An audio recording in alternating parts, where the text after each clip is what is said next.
system can really be great for emergencies, for example. And I'm not saying that the men and women that are in the medical industry are all bad. A lot of them are misinformed. They go to these universities and they're being indoctrinated themselves. But to fully understand how we got to where we're at today and just how corrupt and broken this medical system is, we have to go back in time over 100 years.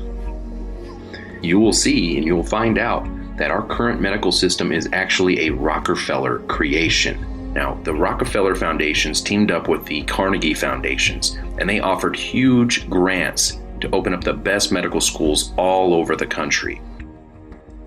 Now, the only stipulations that went along with these huge, generous grants and donations was the provision that only an allopathic-based curriculum be taught, and that some of their agents from the foundations were allowed to sit on the board of directors of these medical schools.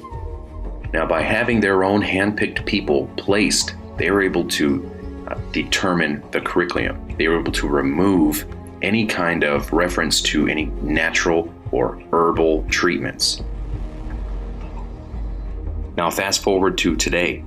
We live in such extremely toxic environments that it's no wonder that cancer rates are skyrocketing.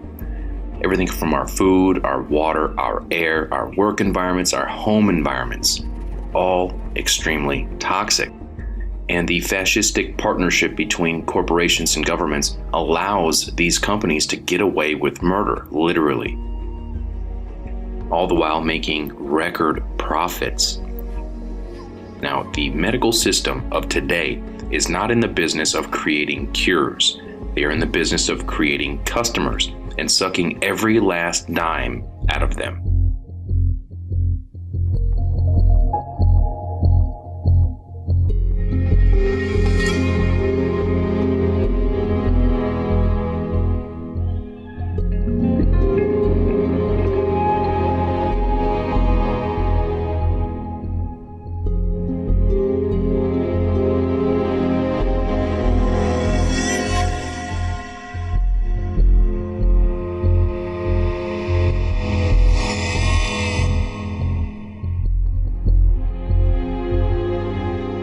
All that needs to be done to prescribe somebody a drug is when you walk into the office and you say, I'm feeling depressed or something like that, and then you get a drug. So it's a perfect scenario for pharmaceutical companies to capitalize on.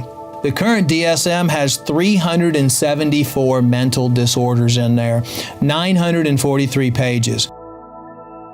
What's disturbing, though, is they now have a DSM for 0 to 3, which means they're able to diagnose mental illness in children from 0 to 3. Age 0. Age 0 to 3. They want every single person in the United States and in the world on some sort of psychotropic drug. It's a $330 billion industry. The reason why they want to do it is they want to keep you dumbed down. They want to be able to seize everything from you or take away all your power, because it's been proven in court cases that if someone is labeled with mental illness, they're not capable to vote. The voting powers have been taken away from them. Their money has been taken away from them. All of their rights have been stripped from them because they've been classified with mental illness. Most teens, by the time they're 18, have gone through, from the time of 0 to 18, have gone through up to 12 mental illness screenings that go on their record forever. And 9 out of 10 kids are prescribed a drug after they take the teen screen. Psychiatric drugs now are killing an estimated 3,000 people every single month. So there's population control efforts there as well. They're putting fluoride in the water. They're poisoning the air we breathe. They're poisoning the food that we eat. They're poisoning the water that we drink. Everything that we're exposed to in our environment is poison. Most of those are brain damaging, neurological damaging compounds that create you, cause you to be depressed, cause you to have mood swings, cause you to have hyperactivity. Then they give you these psychotropic drugs to try to balance it out, which just makes the problem even worse.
you didn't get cancer overnight. Cancer is a process of 10 years, 12 years. I mean, within 8 years, you get the tumor. Sometimes people don't get diagnosis until 10, 12 years. So they kind of tend to scare the patients, and they get worried. They don't have time to research. Then they start the chemo, and otherwise the doctors would tell them they're going to die or it's going to spread everywhere. So it's really almost a process of creating fear to get them on the treatments quickly. Correct. And we need to educate people. We need to tell them there's other ways to go. Going with the conventional surgery, radiation, chemo is not the way to go. There's other ways you could do. And also you could do surgery, but don't rush into it. Improve the immune system, boost your body before you do surgery. Because any cut, any kind of surgery in the body, it will suppress the immune system, and also it will attract all the good white blood cell, all your good cells into that area. Then what happens? All those cancer cells that are already floating in your body, they keep growing.